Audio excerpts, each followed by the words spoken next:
Panoorin natin to mga suki o Romanian fighter, walang talo. Yung maliit Pinoy. Grabe ang pangmamaliit sa atin na itong loko na to. Oh. Ano, kinikengkoy niya yung Pinoy. Oh. Walang talo yan. Undefeated. Tingnan natin mangyayari.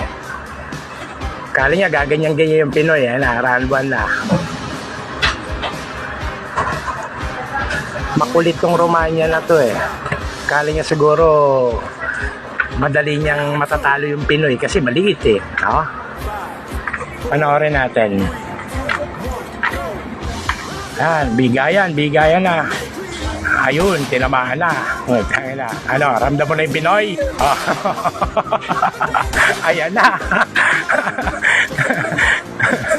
Bully pa more. Tangina, yun. Bagsak.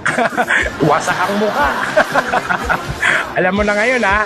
Oh, yun, may isa na siyang talo. Nakagawan pa siya ng belt ng Pinoy natin. Congrats, boy. Lupet, ayun nakuha niya yung belt.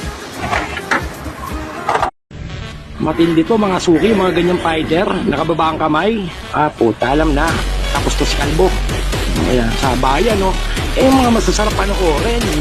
Yung walang yakapan, sa bayan hanggang mamatay. Parang bibigay si Kalbo, puta.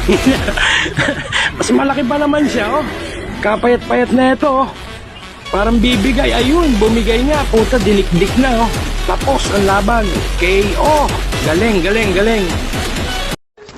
Bagsak, tangina, bagsak si Marquez, napangahan, pero tatayo. Tangina, ibang klase ng determinasyon ng taong yan.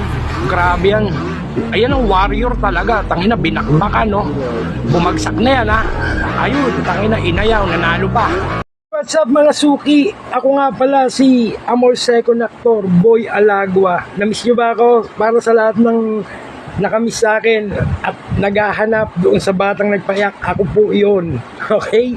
So, maraming salamat po sa lahat ng nakakaalala ng aking mga tawa, sa lahat ng nakakaalala ng aking mga kabaliwang salita. Hintayin nyo po, dahil sa inyo, magbablog na po tayo.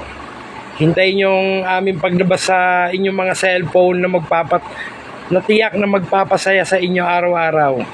So, huwag kalimutan, Amor Second Actor, Boy Alagua. Maraming salamat mga suki.